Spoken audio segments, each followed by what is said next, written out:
Hi, welcome to our Pharma Topics channel. Our topic of discussion is NSAIDs. First, let us see the classification of NSAIDs. There are around four classifications. First one is non-selective COX-2 COX inhibitors. There are two cyclooxygenase enzymes. One is COX-1 and COX-2. The first category of drugs inhibit both the cyclooxygenase enzymes, and they are salicylates such as aspirin, enolic acid derivatives pyroxicam and tenoxicam, and propionic acid derivatives such as brufen, naproxen, ketoprofen, and flurbiprofen, and acetic acid derivatives such as indomethacin, nabumetone, phenmates such as mefenamic acid, and pyrazolone derivatives such as phenylbutazone, oxyphenbutazone, and propoxyphenazone. The next category of drugs are preferential COX-2 inhibitors, and they are nimesulide, diclofenac, aciclofenac, meloxicam, and etodolac. These drugs inhibit more of COX-2 when compared to COX-1. The next category of drugs are selective exclusive COX-2 inhibitors, and they are celecoxib, etoricoxib, and parecoxib. And the final category of drugs are analgesic antipyretics with poor anti-inflammatory action, and they are mainly paracetamol and nefopam. Let us see the mechanism of action of NSAIDs. This is a cyclooxygenase enzyme. It has the binding site for the NSAIDs. When they bind, they block the binding of arachidonic acid and conversion of arachidonic acid to prostaglandins. That is the mechanism of action. But aspirin is different from other NSAIDs. It causes irreversible blockade, so the enzyme will not be active further. A new enzyme has to be synthesized for its action.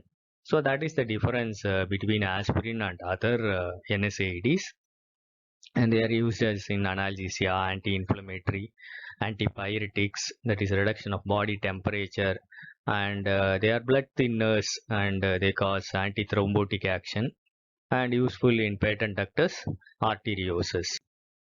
Let us see the adverse effects and the contraindications of NSAIDs.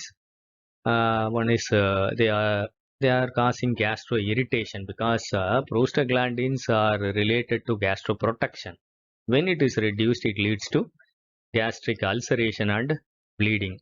So for patients with peptic ulcer, the NSAIDs are contraindicated. The next is it causes sodium and water retention, edema, and renal failure.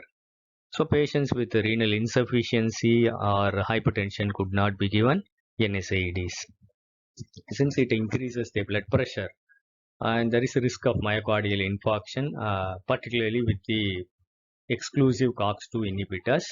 So they are contraindicated in patients with congestive heart failure. And most of these drugs cause the disturbance in the liver metabolism and causes elevation of transaminases. Hepatic failure is rare. And in CNS, they cause headache, tinnitus, vertigo, and seizure precipitation. And in blood, they cause bleeding, thrombocytopenia, hemolytic anemia, and neutropenia. So patients with hematological disorders, these drugs could not be given. And in the respiratory tract, particularly aspirin may lead to asthma, rashes, pruritus, and angioedema. The drug interactions of NSAIDs are of two types. One is a pharmacokinetic interaction and one is a pharmacodynamic interaction. Let us see the pharmacodynamic interactions. When NSAIDs are clubbed with diuretics, they decrease the diuretic effect because the renal vasodilation is in the hands of prostaglandins. When NSAIDs reduce them, they decrease the diuretic effect. Since they have the hypertension as their adverse effect, they may blunt the efficacy of the beta blockers and ACE inhibitors. With anticoagulants, they increase the risk of bleeding. With sulfonylureas, they increase the risk of hypoglycemia. And with corticosteroids, alcohol, and selective serotonin reuptake inhibitors, all these are gastric irritation drugs. So they may lead to gastrointestinal bleeding when they are clubbed together. With cyclosporin, it increases the risk of nephrotoxicity. toxicity. And the pharmacokinetic interactions are with warfarin, phenytoin, and valproate. They compete for the protein binding and increases the toxicity of them. With the digoxin, lithium, aminoglycosides, and methotrexate, they cause the decrease in renal excretion of these drugs like digoxin and increase their toxicity. So salicylates, let us see about individual drugs. Salicylates, aspirin. Aspirin is the only irreversible inhibitor of COX. All other drugs are competitive inhibitors of COX enzyme. Aspirin is widely used as a blood thinner. It acts in the platelets and causes reduction of the thromboxane generation. Thus, it is having an anti-platelet aggregatory activity. So useful in post-myocardial and post-stroke patients. Other than this, it has multiple uses. Analgesic, antipyretic, used in rheumatoid arthritis, osteoarthritis, useful in menstrual bleeding pain, dysmenorrhea, preeclampsia, and even in colorectal cancer, it is having a protective role. The adverse effects are multiple: nausea, vomiting, gastric irritation, bleeding. Hepatic disturbances occur in children called Reyes syndrome, and hypersensitivity may occur, which may lead to asthma and anaphylactoid reactions.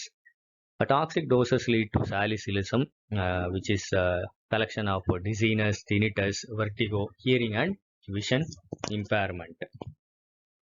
The drug interactions are with warfarin, sulfonylureas, phenytoin, and these aspirin may reduce the efficacy of furosemide and spironolactone. The propionic acid derivatives are brufen, ketoprofen, flurbiprofen, and naproxen, which is the longest acting drug. And they are non-selective inhibitors of COX. They are better tolerated than the aspirin. They are used in rheumatoid arthritis and all the rheumatic problems such as osteoarthritis and musculoskeletal disorders. Useful in fractures, vasectomy, dentistry, that is tooth extraction. Naproxen, yes, enantiomer is less toxic than the R enantiomer.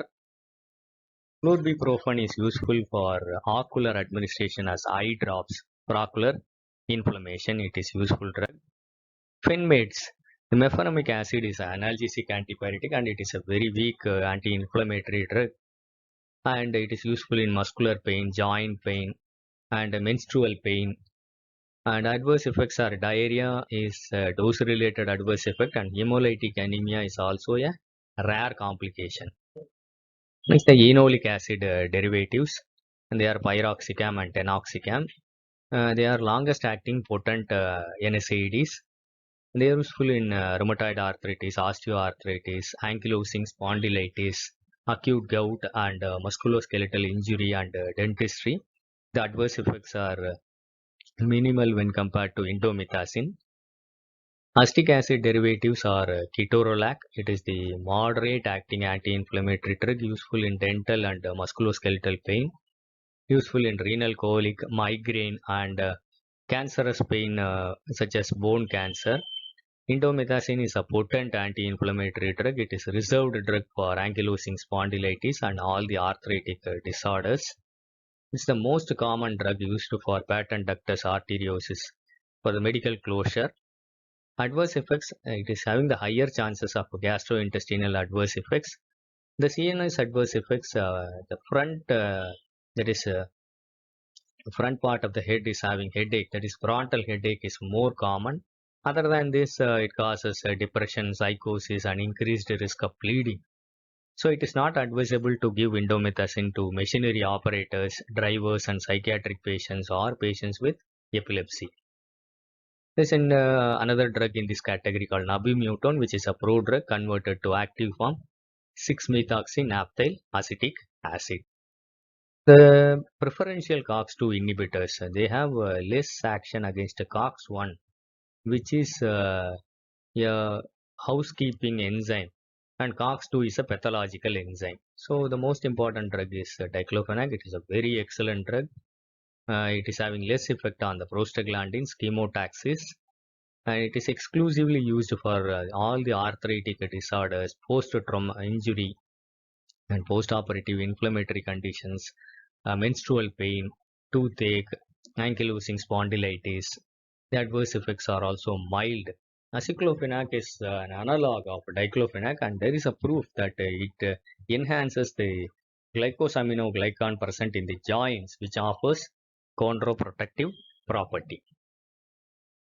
The next drug is nimesulide. It is COX-2 selective, and it is useful short-acting drug for painful inflammatory conditions of sports injuries, sinusitis, dental surgery, dysmenorrhea, postoperative pain, and for fever. Its adverse effects are GA-related, dermatological, and CNS.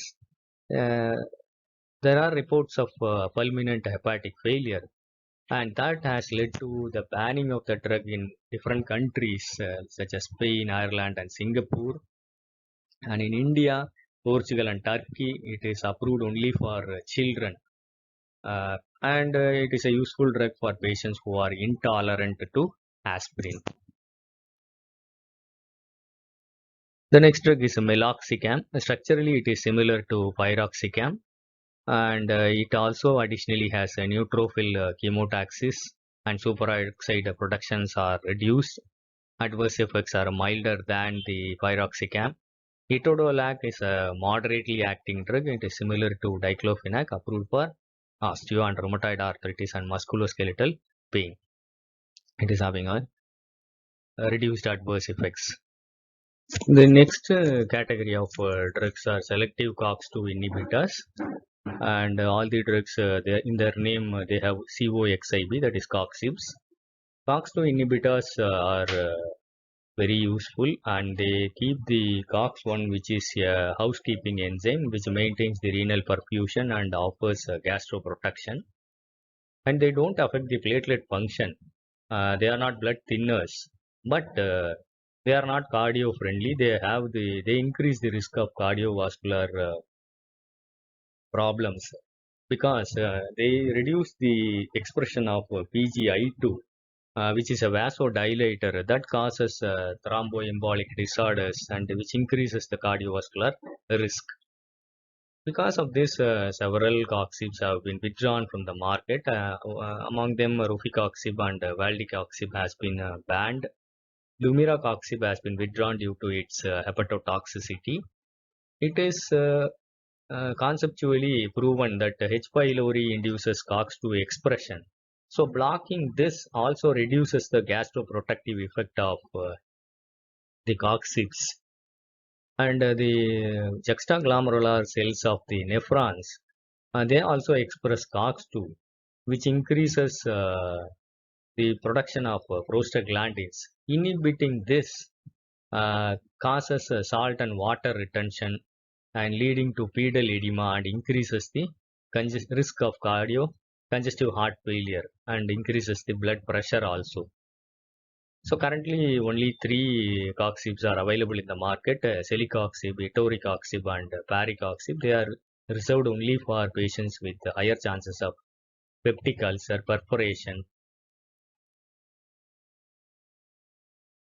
And the next drug is paracetamol, which is a very widely used drug, very safe drug. It's a weak analgesic and has a negligible anti-inflammatory effect. It is proven that it inhibits COX-3 expression in the brain, which accounts that is the reason for its antipyretic action. It is used widely in headache, mild migraine, musculoskeletal pain, dysmenorrhea. It is one of the best antipyretic in the market, but it is not useful in heat stroke. Adverse effects, it is well tolerated. The adverse effects are very minimal. The toxic doses causes hepatic injury, and in children it causes liver damage due to its less glucuronic acid conjugating ability of the children. So let us see the pathways of metabolism of paracetamol and how the toxicity occurs and what is the antidote. Paracetamol is metabolized by sulfate conjugation and glucuronide conjugation. This is the major pathway, and that leads to its renal excretion. But there is also a minor pathway by CYP1A2, 2E1 and CYP3A4 enzymes that causes buildup of toxic intermediate called N-acetyl-parabenzoquinone imine that gets conjugated with a glutathione and that is eliminated via renal system. At the therapeutic doses, this happens, and the concentration of the toxic metabolite will be very less. But in case of toxic doses, the glutathione depletion causes liver damage, and finally it leads to hepatic necrosis. The antidote available is N-acetylcysteine. I hope it's a nutshell information of all the NSAIDs available. I hope it will be useful for you. Thank you for listening. Happy learning. Kindly share this to your friends. Kindly subscribe to our Pharma Topics channel and encourage us. Thank you.